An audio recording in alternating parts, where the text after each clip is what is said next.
Hello amigos! Alright, I'm going to delve a little deeper, literally, into if statements. We're going to look at how you can nest them, fit them inside of each other. Okay, so I'm going to start a useful little project to tell if a guy is too young for me or not. So I heard this thing that that it's okay to date someone who's your age divided by 2 plus 7. So I'm going to find out what those things are. Well, let's see. Int, my age. Not really. It's not really 21.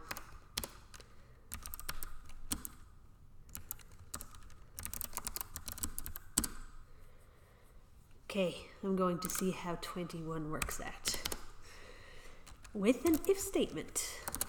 Okay, so the condition is if my age divided by 2 plus 7 is greater than his age. Maybe that's not right. I'll see in a second.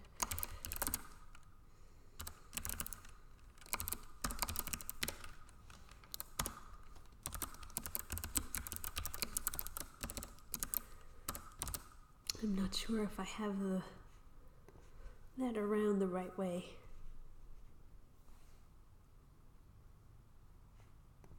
Okay, first, I'm going to make an intermediary variable. So this is the youngest that he can be.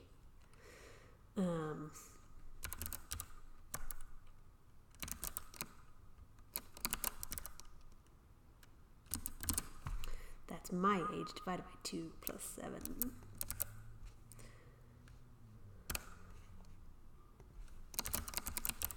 Sometimes you can change these things really easily, so sometimes when I'm thinking through things I just put a little sentence in there.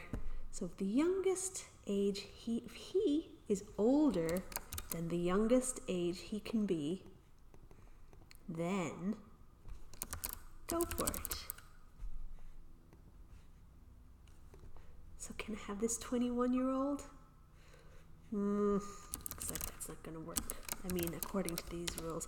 By the way, I think there's not like an age limit on who can be with who, but hey, you do that.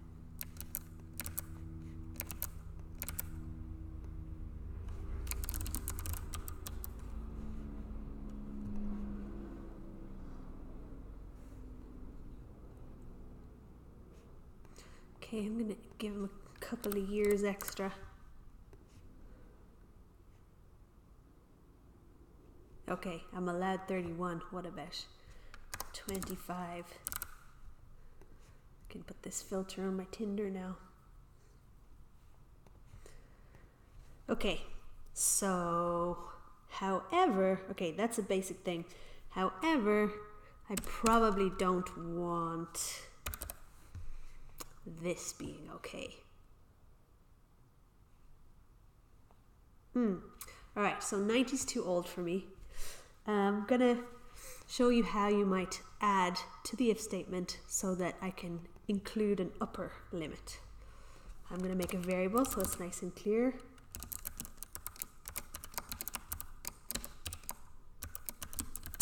Let's say 50.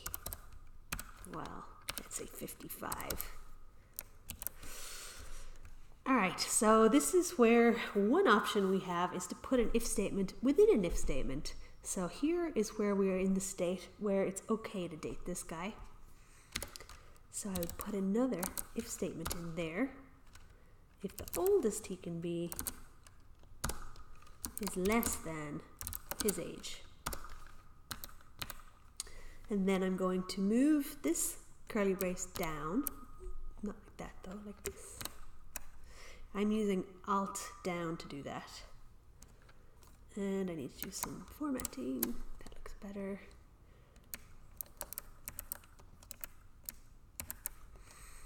Okay, so let's see.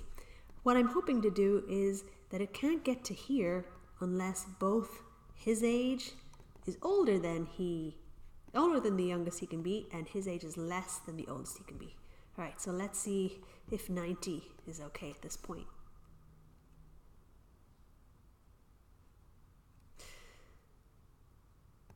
Wait. The oldest he can be is greater than his age.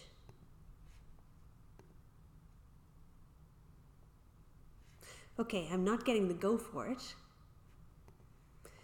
I'm actually in here, so what I want to put in here is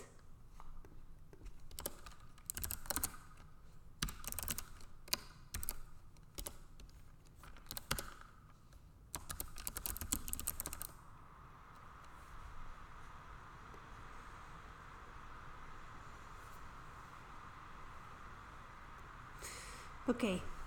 So this is a way you can see how you can put if statements, you can nest them within each other. And the reason I'm showing you this, apart from needing to figure out what the minimum age for my boyfriends are, is to work on this exercise, which is your next exercise. It's called Are You Happy? And Are You Happy is actually a diagram that you'll find in the doc directory. It's a sort of flow chart. I wish my Eclipse would zoom out, but hopefully you have a larger screen. So we're going to start and ask them this question, are you happy? And then depending on what they say, we're going to go through and recreate this workflow as a little program where the user is answering the questions. So that's your exercise, and the purpose of that is to practice nesting if and else statements. There's another way we could have done this, which is you can actually put two things on the one if statement, and how you would do that is you use these ands. I think this might be in the book. And this is not going to tell me if he's too old or not, it's just going to tell me whether he's in the range. And this will have the same effect. It won't say it's too old, but this and means that both of these things need to be true for this code to execute. And if either of these things are false, then it's going to give me that too young, which is actually not going to be the right thing. It's going to be like outside of proper age range.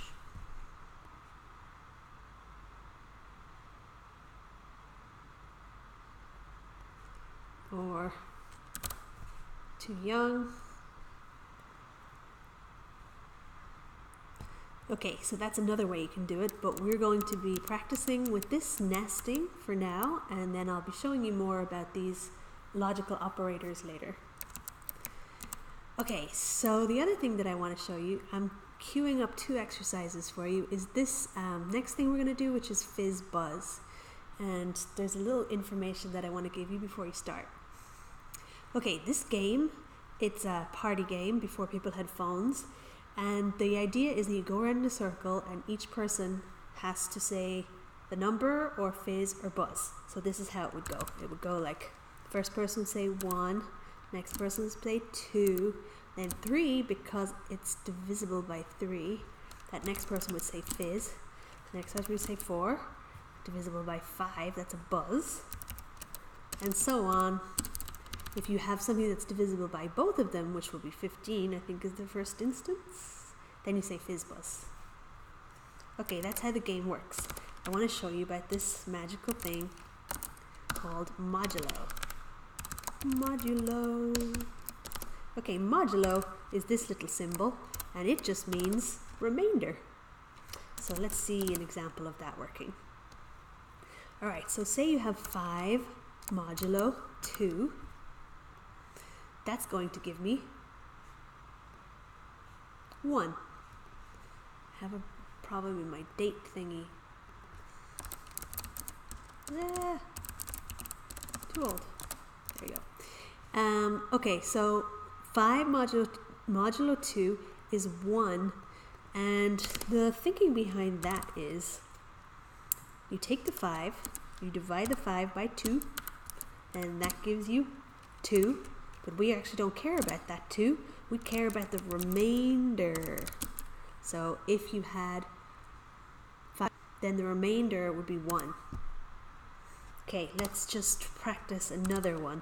So let's say we have 15 modulo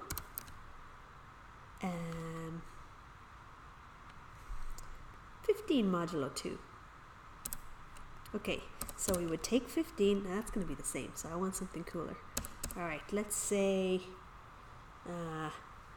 5 modulo 4.